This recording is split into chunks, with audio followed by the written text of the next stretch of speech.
Your Excellencies, ambassadors, members of the diplomatic corps, and distinguished guests. It is my absolute honor to welcome you today for what promises to be a memorable event here in Riyadh, to spread a message of environmental awareness to save soil, to maintain life on planet Earth. The second edition of the Distinguished Speaker Series featuring Sadhguru, who will be speaking on the historic Conscious Planet Save Soil movement.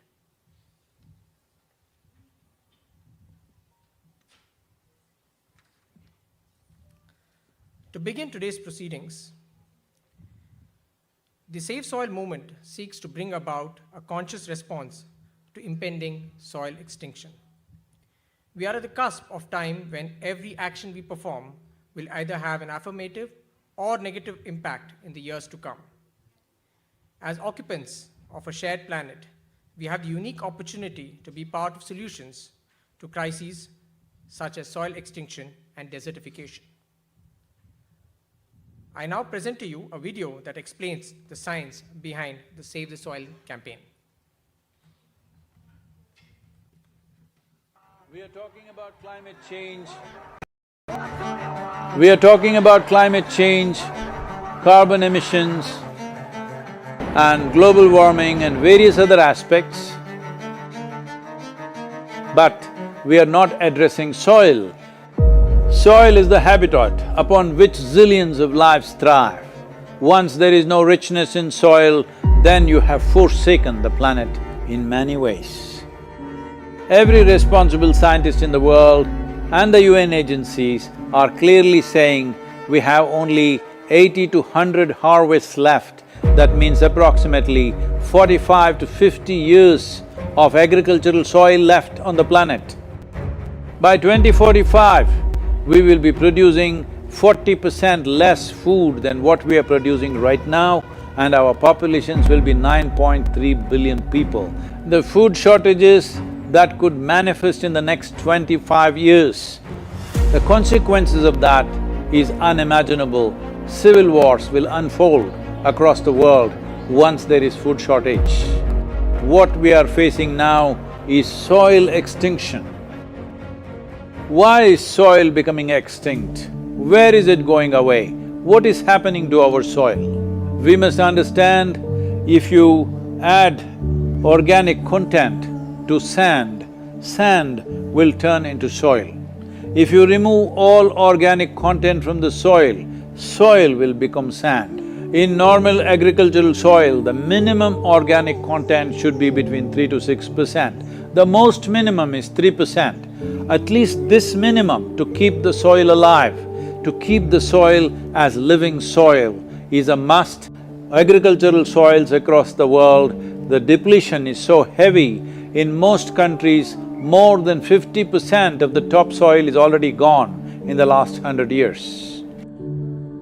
The nutrient levels have dropped significantly. The level of micronutrients you would get from your food in early 20th century to what you are getting from the same food now has dropped 90%. If you ate one orange in 1920s, what you got from it, now in 2020, if you have to get the same, you will have to eat 8 oranges. This is what we have done to our food. Soil is the biggest ecosystem on the planet, and so few people know anything about it. 1 teaspoon of healthy soil probably contains more microbes than there are people on Earth. The microbial life in the first 12 to 15 inches of topsoil is the basis of our existence. It is this magic beneath our feet which has produced the life that we are. This first 12 to 15 inches of soil is the basis of life for 87% of life on this planet, including you and me. we have to begin to recognize that what we call our soil, Mother Earth, is a living organism. Open soils, ripped open by ploughing, open to sunlight, is the basis of destruction of microbial life. So the focus should be on agriculture, the focus should be on seeing that land is under shade as much as possible, some kind of shade, grasses, herbs, bushes, trees. Conscious Planet is launching Save Soil movement to bring about a policy change to regenerate soil. As a part of this, I'm 65 and I'm riding 30,000 kilometers, a lone motorcycle journey, 30,000 kilometers across 24 nations to activate support from the citizenry to assure the governments long-term investments will be appreciated.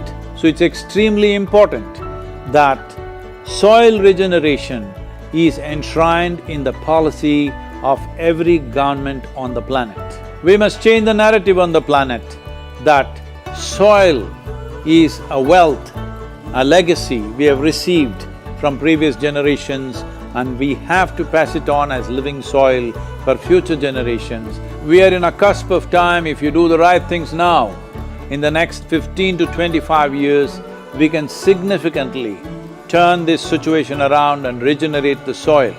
But if we allow this to progress like this for another 30 to 40 years, after 40 years if we attempt this, then it could take 150 to 200 years because that much loss of biodiversity would have happened.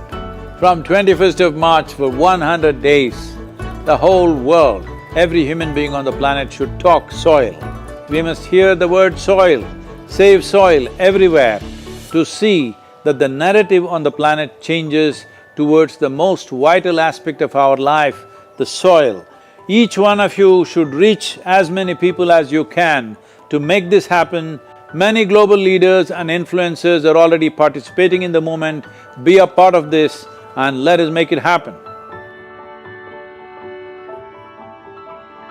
From my part, as much as I can contribute. We're going to save the soil. Do your part. And saving the soils. We must make it our life's mission to save our soil. Save the soil. We know what we must do, so let's make it happen. Let's make it happen. Let's make it happen. Let's make it happen. Let's make it happen. Let's make it happen.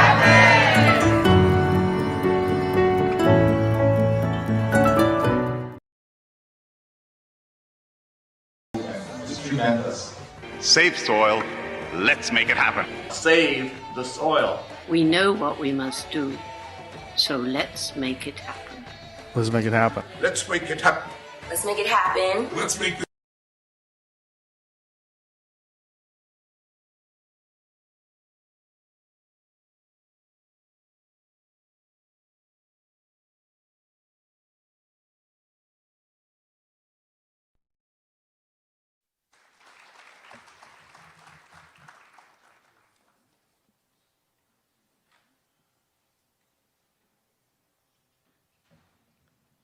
Ladies and gentlemen, please put your hands together to welcome Sadhguru.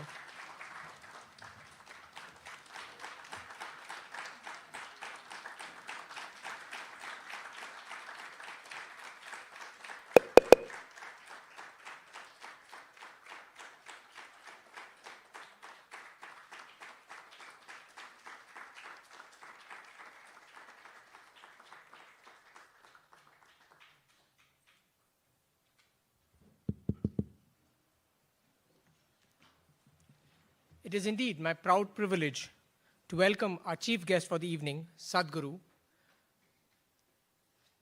Honorable Charge d'Affaires, His Excellency N. Ram Prasad, distinguished guests, excellencies, ladies and gentlemen. The Save Soil campaign is an initiative, as you saw in the video, which is taken up single-handedly by Sadhguru to raise awareness of the process of desertification and the soil depletion that is really going to affect our lives in the future. To begin proceedings this evening, I welcome our very own Ms. Vasundhara Raturi from the Embassy of India, Riyadh family, who I'm sure will enthrall the audience with her golden and mellifluous voice. She's a versatile singer who has participated in many TV shows and has also won many awards. Please put your hands together for Ms. Vasundhara Raturi.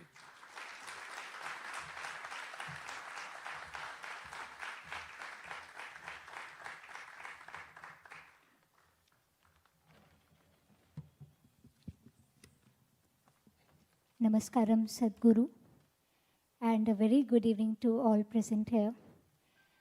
I feel extremely grateful from the bottom of my heart, and I would like to thank Isha Foundation and Embassy of India, Riyadh, from the core of my heart for giving me this wonderful opportunity to be able to perform something in the holy presence of Divine Sadhguru. I feel very, very privileged to be a small part of the greatly successful Save the Soil mission, which is being conducted by our beloved Sadhguru. So the first song that I wish to sing for today's event is titled Satyam Shivam Sundaram, and I hope you all enjoy. Thank you so much.